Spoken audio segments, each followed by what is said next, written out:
My name is Margaret Collins. I am 75 years old, and Thanksgiving was the day my family finally said out loud what they had been showing me for years. I arrived at my son David's house just after noon. The air smelled like roasted turkey and cinnamon. I wore a soft burgundy sweater and carried a homemade apple pie, the same recipe I had been baking for over 40 years. No one offered to take my coat. "Mom," David said distractedly, "just set the pie in the kitchen." My daughter-in-law, Rachel, didn't even look up from the counter. The grandchildren were glued to their tablets. I sat quietly at the end of the table, folding my hands in my lap, reminding myself that I was grateful just to be included. Halfway through dinner, David cleared his throat. "Before dessert," he said, "we need to talk about something important." My stomach tightened. Rachel smiled thinly. "We all agreed it's better to be honest." Honest.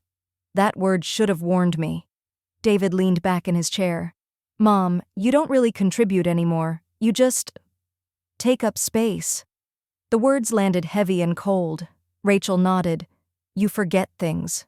You move slowly. And honestly, having you around all the time is exhausting." I felt every eye on me. One of my grandsons laughed awkwardly. "So?" David continued, "We think it's time you move into assisted living, somewhere appropriate." Appropriate, as if I were an outdated appliance.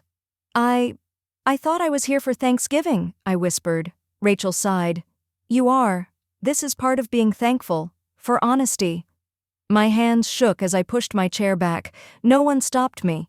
That night I sat alone in my small living room, staring at the framed photo of my late husband Henry.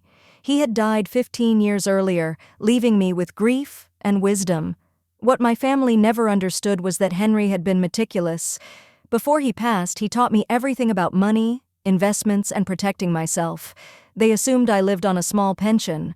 They were wrong. Between Henry's investments and my own careful planning, I had $780,000 in assets, including a lake house in Vermont they didn't know existed. The next morning, I stopped helping. No more babysitting, no more checks, no more just until next month. I visited my attorney and rewrote my will. My estate would fund a housing program for elderly women who had been discarded by their families. I left my children nothing. Then I did something unexpected. I packed my bags and drove north. The lake house was quiet, peaceful, mine. 2 weeks later, David called. "Mom, Rachel says we went too far." I listened calmly. "I think you misunderstood," I replied.